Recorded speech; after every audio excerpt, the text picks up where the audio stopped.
நான் ஆணையிட்டால் அது நடந்து விட்டால் இங்கு ஏழைகள் வேதனை படமாட்டார்.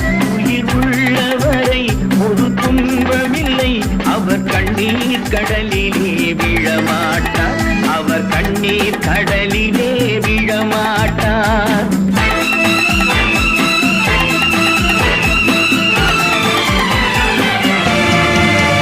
நான் ஆணையிட்டால் அது நடந்து விட்டால் இங்கு ஏழைகள் வேதனை படமாட்டார். உயிர் உள்ளவரை ஒரு துன்பமில்லை, அவர் கண்ணீர் கடலிலே விழமாட்டார்.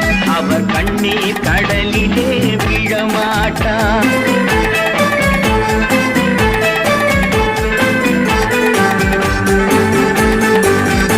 ஒரு தவறு செய்தால் அதை